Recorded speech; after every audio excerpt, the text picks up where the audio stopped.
श्री शिवाय नमस्तुभयम। दोस्तों, आप सभी लोग जानते हैं कि 10 सितंबर 2025 यानी बुधवार को पड़ रही है संकष्टी चतुर्थी। और दोस्तों, ये वह तिथि है जो भाद्रपद मास में पड़ने वाली सबसे बड़ी तिथि है, क्योंकि ये भाद्रपद मास पड़ने वाली है और इसका बहुत ही बड़ा और विशेष महत्व होता है।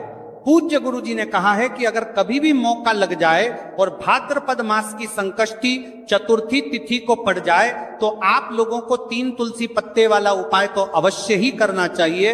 इन दोनों का संयोग बहुत ही कम आता है। इसी के साथ में गुरु का अंदर में आज भाद्रपद मास की तातार में किस करके किला जी ने अपनी शिव पुराण कथा में बताया है कि इस दिन आपको एक 3 तुलसी पत्ते वाला उपाय तो आपको अवश्य ही करना चाहिए, क्योंकि ऐसा दिन पूरे साल में सिर्फ एक ही बार आता है। और दोस्तों, आप सभी लोग जानते हो कि बुधवार का अगर सबसे बड़ा कोई उपाय है तो वह 3 तुलसी पत्ते वाला उपाय।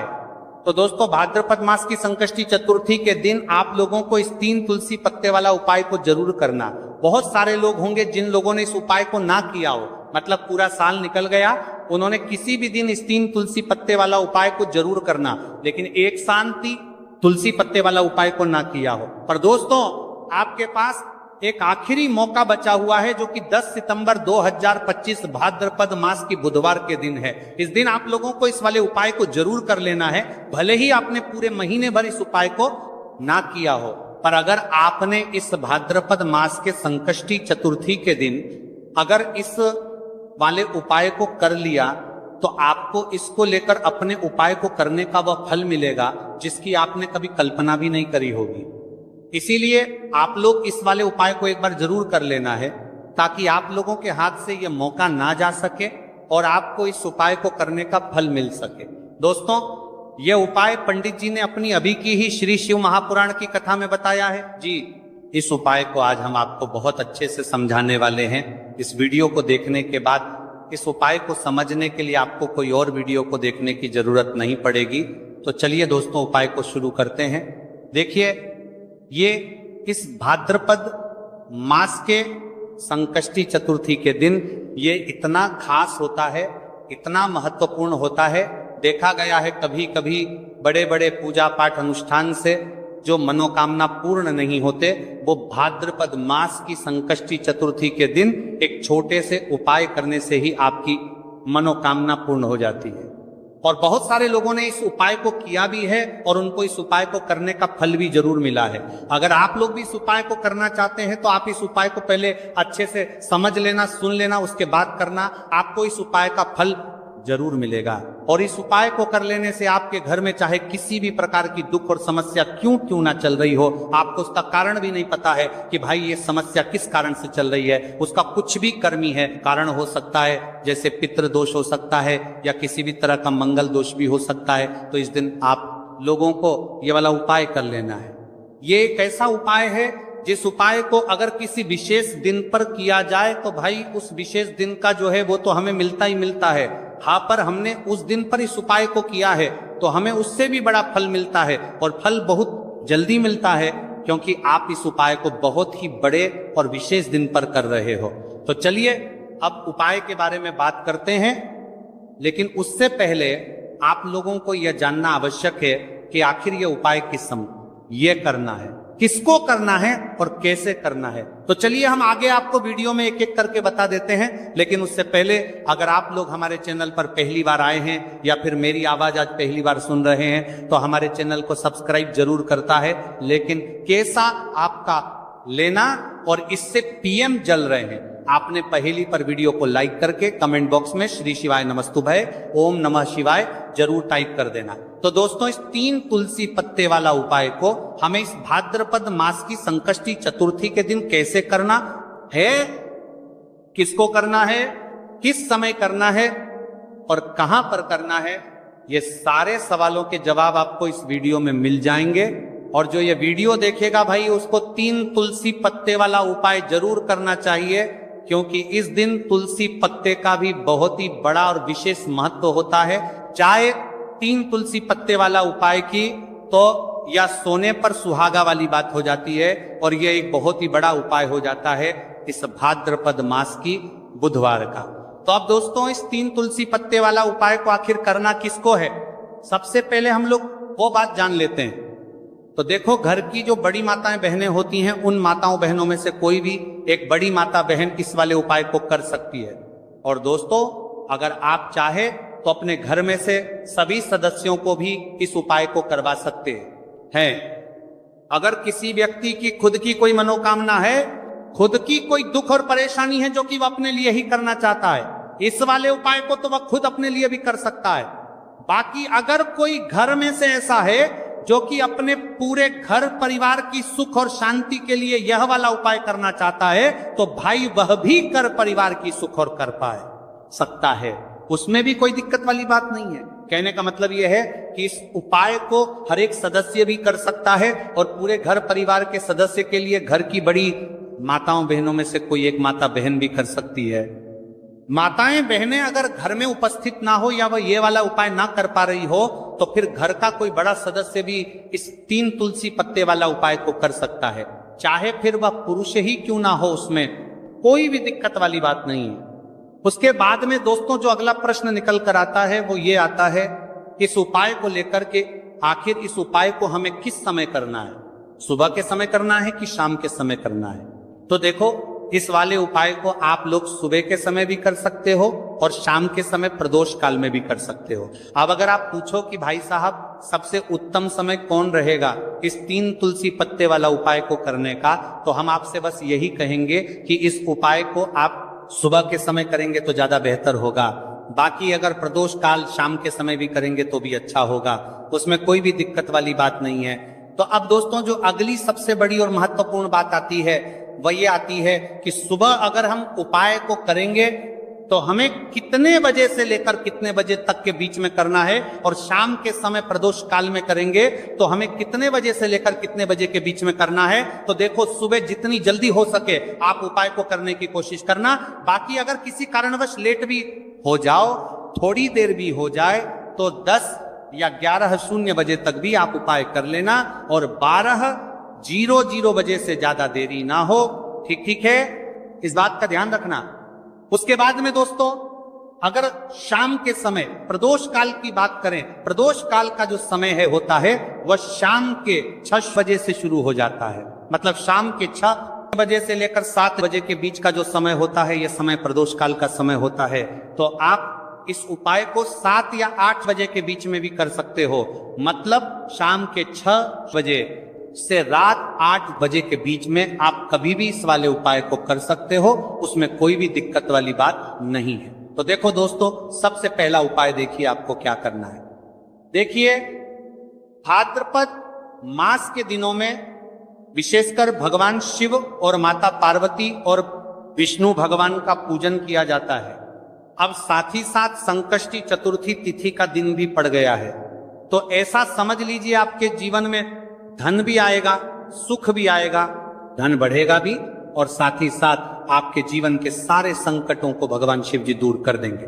तो चलिए सबसे पहले बात कर लेते हैं सबसे पहले उपाय की, जो कि बुधवार वाले दिन आपको विशेष करना है। और इस उपाय को करने से आपकी कोई भी ऐसी इच्छा, कोई भी विश जो अभी तक अधूरी है, पूरी नहीं हो रही है, तो आपकी बड़ी से बड़ी विश और मनोकामना भी पूरी हो जाती है। जब आप संकष्टी चतुर्थी तिथि वाले दिन इस पहले उपाय को कर लेते हैं, तो देखिए आप सभी जानते हैं कि श्री हरिविष्णु जो है उन्हें तुलसी दल सबसे प्रिय है। बिना तुलसी माता के श्री हरिविष्णु अधूरे हैं, और बिना तुलसी पत्तों के श्री हरिविष्णु का भोग अधूरा है। अब श्री हरिविष्णु को प्रसन्न करके आप अपनी किसी भी मनोकामना को पूरा कर सकते हैं, क्योंकि श्री हरिविष्णु प्रसन्न हो गए तो आपकी कोई भी विष्णु का पता ना हो गए और इच्छा मनोकामना अधूरी नहीं रहेंगी। देखिए, हम सभी के घरों में माता तुलसी का पौधा अवश्य ही होता है।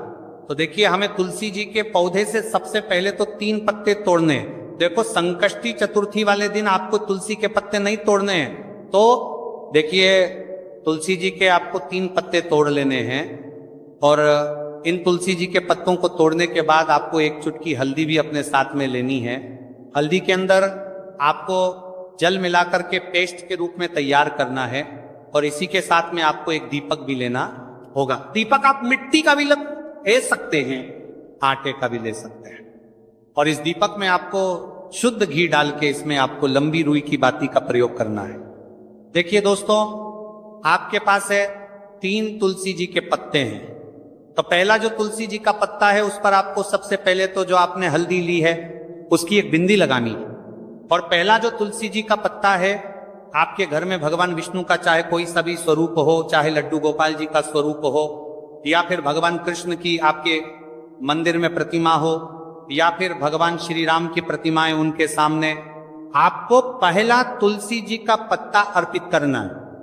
अब देखिए दोस्तों, आपके पास जो 2 तुलसी जी के पत्ते हैं और आपके पास जो एक दीपक है, इन्हें आपको लेकर के पहुंचना है अपने ही घर में तुलसी जी के पौधे के पास में। देखिए, सबसे पहले तो आपके पास जो 2 तुलसी जी के पत्ते हैं उन पर भी आपको हल्दी की एक एक बिंदी लगानी है और उन दोनों ही तुलसी जी के पत्तों को आपको अपने घर में तुलसी जी के पौधे के वहां पर ही अर्पित कर देने हैं। और इस प्रकार से ये दोनों पत्ते भी तुलसी जी के पौधे के पास मम अर्पित कर देने हैं। और इस प्रकार से करने के बाद अंत में जो आपके पास एक लंबी बाती का दीपक है, इसे आपको तुलसी जी के पौधे के पास में ही प्रज्वलित कर देना है। जो भी व्यक्ति अपने ही घर पर इस प्रकार से तुलसी जी के 3 पत्तों का ये उपाय कर लेता है तो उसका परिवार हमेशा खुश रहता है, उसके परिवार में कभी भी कोई भी संकट उत्पन्न नहीं होता है। और यदि आपके घर में जो भी ग्रह क्लेश है वो भी समाप्त होते हैं। तो इस प्रकार से ये सुंदर सा उपाय करना है। अब बात करते हैं अगले उपाय की।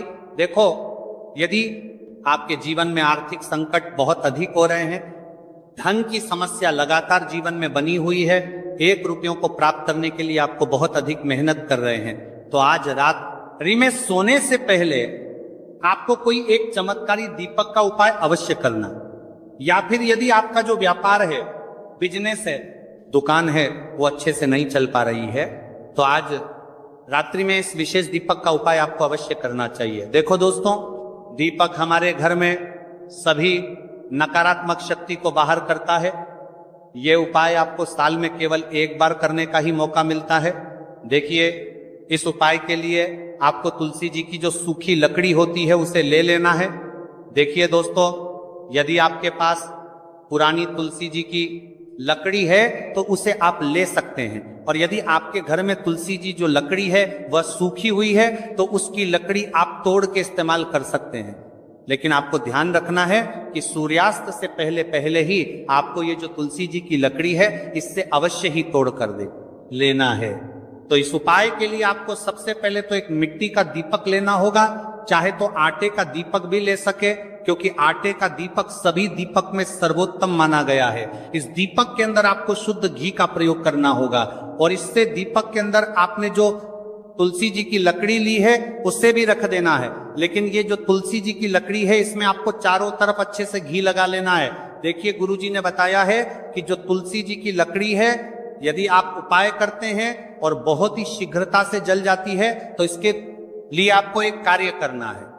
आपको थोड़ी सी रुई ले लेनी है और उस रुई को आपने जो तुलसी जी की लकड़ी ली है उस पर अच्छे से चारों तरफ लपेट देनी है। तुलसी जी की लकड़ी के ऊपर रुई लपेटने के बाद इसे आपको पूरा घी के अंदर डुबो लेना है। अब इसे आपको बाती से बर्तन की आग के बीच में कार रहे कि पर देना है के रूप में प्रयोग करना है। अब दोस्तों, इस दीपक को आपको प्रज्वलित कहां करना है? तो इस दीपक को आपको या तो भगवान विष्णु के सामने प्रज्वलित करना होगा या फिर आपको भगवान श्री राम के सामने प्रज्वलित करना होगा। तो लाकानी के लिए प्रज्वलित करना होगा या फिर भगवान कृष्ण के सामने, यानी कि भगवान विष्णु के जो भी अवतार हैं उनके सामने आप ये दीपक प्रज्वलित कर सकते हैं, या फिर आप इस दीपक को माता तुलसी जी के सामने भी प्रज्वलित कर सकते हैं। पूज्य गुरु जी ने बताया है कि जो भी व्यक्ति इस प्रकार से तुलसी जी की डंडी से ये दीप दान कर देता है उसके जीवन में कभी भी धन की समस्या नहीं होती है। इसीलिए आपको ये पूरे साल में केवल 1 बार ही मौका मिलता है। इस उपाय को करके देखना, आपकी सभी इच्छाएं जरूर पूर्ण होंगी। ये जो उपाय कर पा रहे नहीं होंगी, ये जो है रात्रि में सोने से पहले करना है।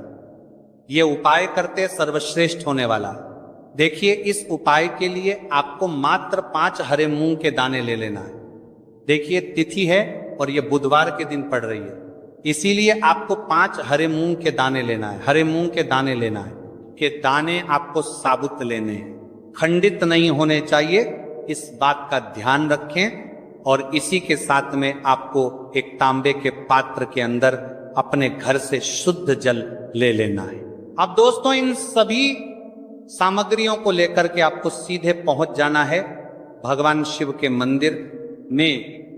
देखिए इस उपाय को भी आप सुबह भी कर सकते हैं और शाम के समय में भी कर सकते हैं। देखिए भगवान शिव के मंदिर में पहुंचने के बाद आपके पास जो 5 हरे मूंग हैं उनमें से पहला जो हरा मूंग है आपको शिवलिंग के सामने जो नंदी महाराज होते हैं और उनका जो पैर उठा हुआ होता है वहां पर आपको पहला हरा मूंग समर्पित करता है, वहां पर जो देना है।